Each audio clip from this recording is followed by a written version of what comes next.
Hey, brothers and sisters, this is your spiritual grandpa, Brother Chappell. I want to read something here that came across my desk, and I think it's important. I think it summarizes a lot of things that we're trying to do and why we're trying to do it. Because it shows corruption, it shows something has to be done by the citizenry, by you and me. Is the world to accept tyranny by Alabama officials? Question mark. Marshall County officials systematically destroyed $20 million in private property and attempted to steal $5 million in cash and $1 million in land from us, Eugenia R. Collins, J. Monroe Johnson, and me, Brother Chappell. Now, one thing we can do, we have a congressman that will listen. A congressman that's been with us for probably 25 years. A man that's really liked by the people of this constituency, of this area. Now, you might want to write this down. Contact your Congressman, Robert Adderholt, requesting a U.S. Department of Justice probe into the federal crimes of Marshall County, Alabama. And because they have been an ignorant, corrupt official, no. And I think if we get some political help, it'll help. But each and every one of you can be a help. Let me know that you want to help do what we're trying to do. Clean up Marshall County. We clean up one county, we clean up a state. We make it a better government. We get to really obey the Constitution of the United States, not try to change it. So I'm leaving you this little message here today. It's short, but it's sweet, but it's to the point. And please get in touch with me. Again, I will leave you my address and my phone number. My phone number is 205-237-5971. 205-237-5971. If you want to drop me a postcard or a letter, give me some encouragement. And we'll always accept money. Everything costs money. Anyhow, the address is Spiritual Grandpa, 3173 Solitude Road, Albertville, Alabama, 35951. Okay, Spiritual Grandpa, 3173 Solitude Road, Albertville, Alabama, 35950.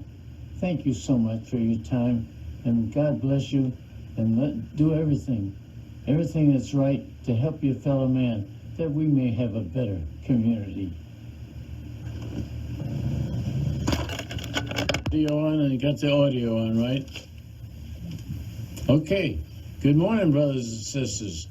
This is your spiritual grandpa, Brother Chappell, the old World War II veteran, trying to bring information to the people, things that we should know about, that we might have better government.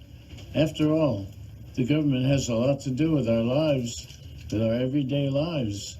If they're wrong, they make our lives miserable. I want to go back. I want to go back in time. I want to go back to the Civil War. Why did we have a Civil War? It was a land grab. The South wanted to take the southern half of the United States. They also wanted to have slaves, and they wanted to have things that the North didn't go along with.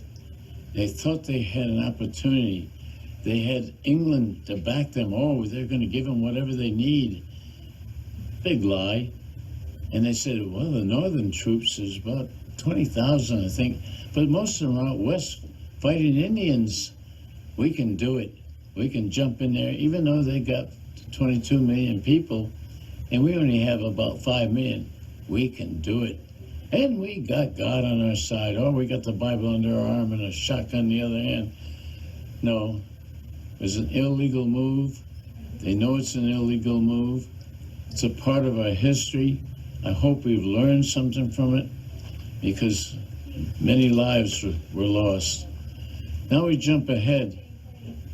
This is in 1861, 1865. Let's jump ahead to 1935. What do we have here? Again, this is a racial thing. And it's also wanting to prove white supremacy. So we have these boys, the Scottsboro boys, they're in a train. 2 girls get on that train. And of course, the train is sidetracked, and the whole thing, it seems like it was orchestrated. 2 of the young boys were only 13, 14 years old, and they were in another boxcars. But they took all of them, and they had a trial and condemned them to death. A 12-man jury trial condemned them to death. You know, the Alabama Supreme Court had to step in. This is just too much. They stepped in and said, you cannot kill these young boys. They weren't even in the same boxcars. That's okay. We'll just let them rot in prison for the rest of their life. There's been a lot of misjustice in our world. Alabama has its share. So now we go ahead to the Selma March. Now, the Selma March was in 1965. We jump ahead with the same mindset. Can you realize the mindset they had? These people were church-going people dressed up. It was a Sunday. They came from Selma to the Pettus Bridge. They wanted their voting rights, which was their absolute right to have it as U.S. citizens.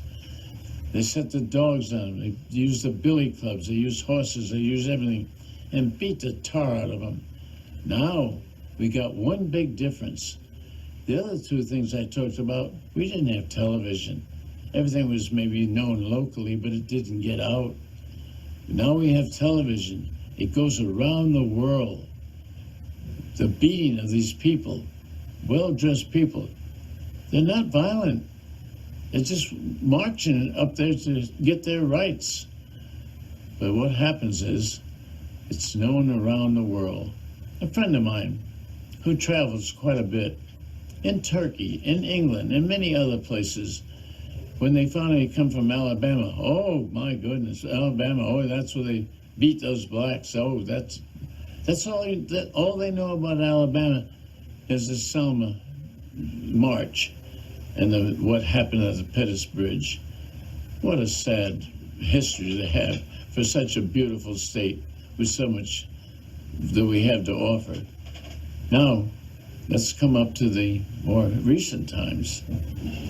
Now we have a case where it's not racism, it's sexism. A lady makes more money than the legislators. They don't like that. So they condemn her. They say all kinds of slanderous things against her and put a court case against her for $5 million. Now they got to use something in order to bring this court case up. So they said, well, she sent a letter to this guy that wrote 3 bad checks amounting over $1,300. And he wrote on the back of the... Now, what happens is there's a legal method to do this. And she followed the legal method. It's called a 10-day notice. You send them a 10-day notice that they should come to you and make right.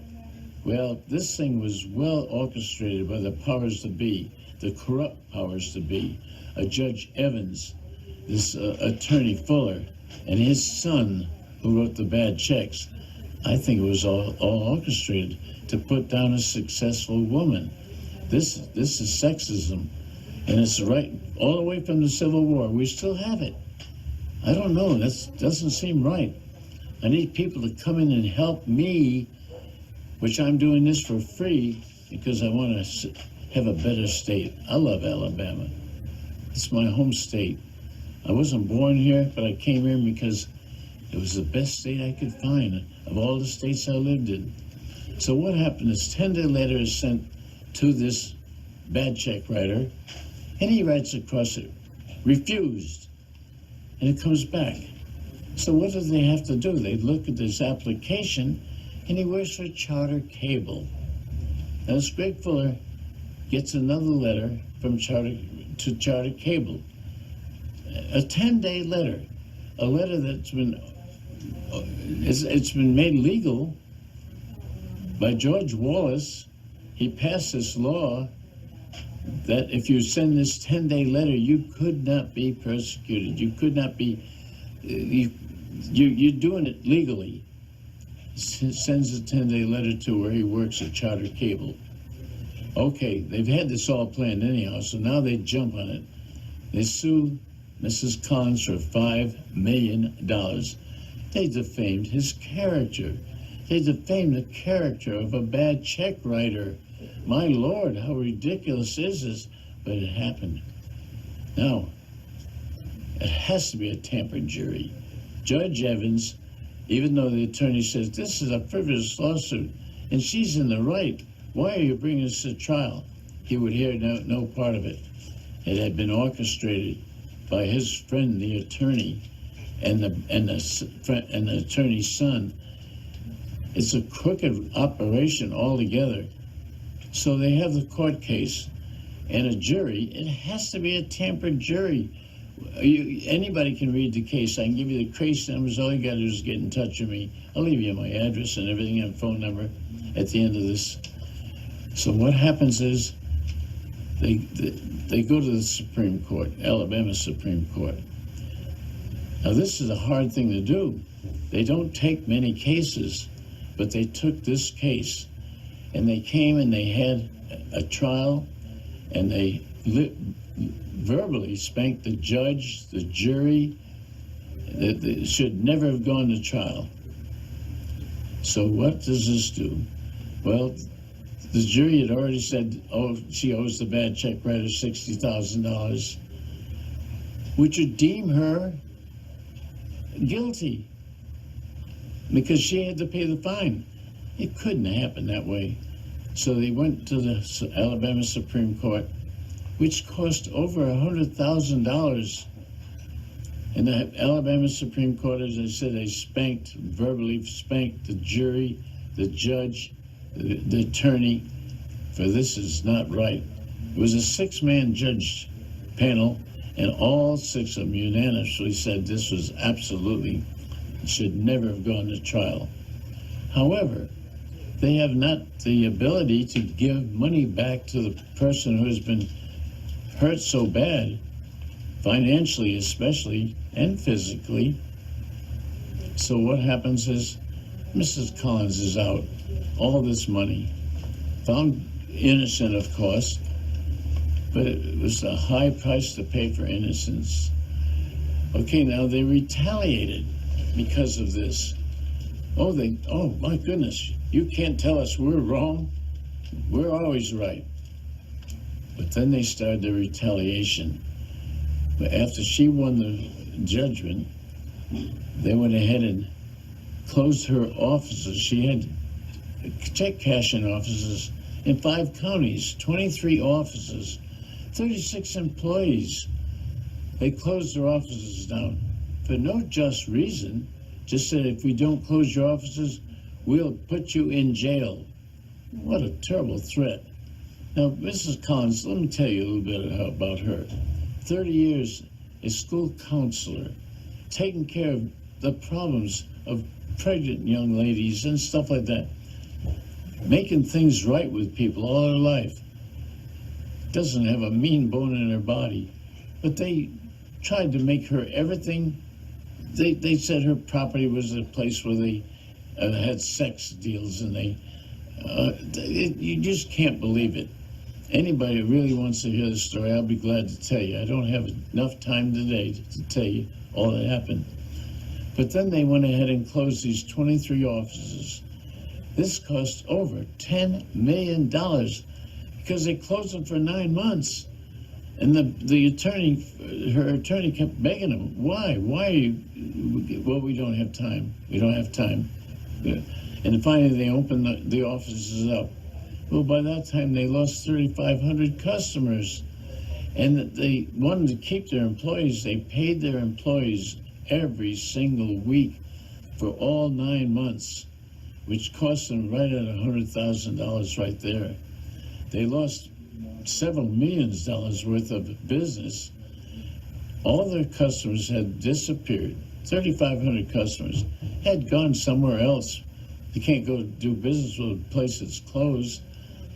This is such a terrible story. And it's supposed to be justice? There's no justice unless we demand it. And as at the voting booth, I guess is the best place we can demand justice. So I just want to leave you these stories because it's important. And the retaliation didn't start then. You know, it touches lives, it touches civil rights, it touches property, it touches all the things that they're trying to take away from people in order to spank them because they don't like the way they did them. When she hurt them, really hurt them by winning in that Supreme Court, they've been retaliating ever since. Even to this day, they've broken several businesses. The last one I happen to be the CFO of, and that's why I'm so involved. And this was a car business, and they've put us out of business. Slander, saying things that are so ridiculous, saying the places for sex trafficking, that we have it unrecorded, where a person at a supervisor at Walmart told, and there were about 8 people there, oh yeah, they use, and I don't even know what the thing to talk about. They use gag balls on these children when they rape them. What kind of craziness is this? And then we have it over at the Boaz Hospital.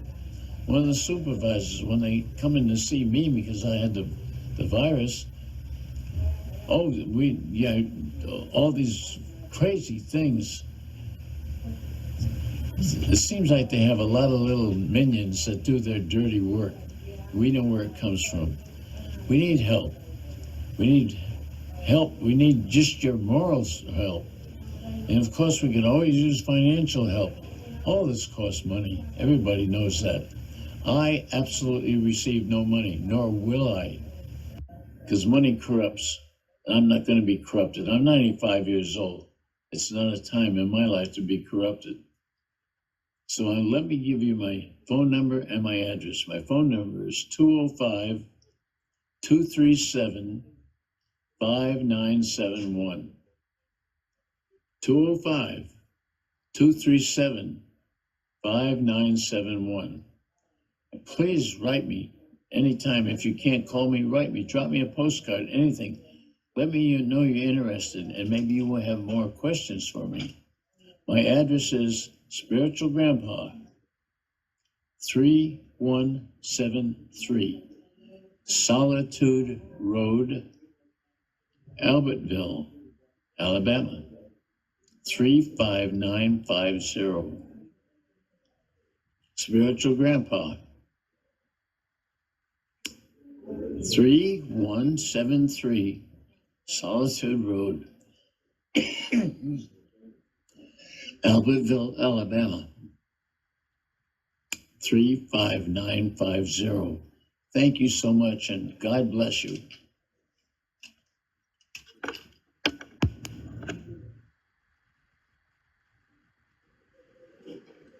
Brothers and sisters, this is your spiritual grandpa, Brother Chappell.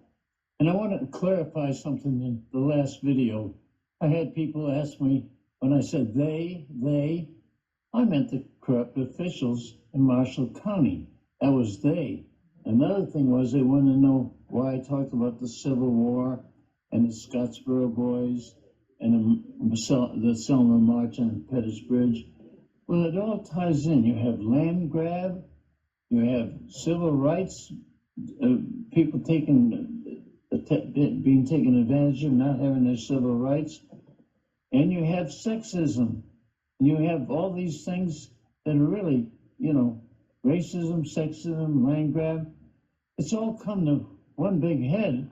All these things are now being put on us, put on Mrs. Collins. They're using everything. And when they can't do these things, you know what they do?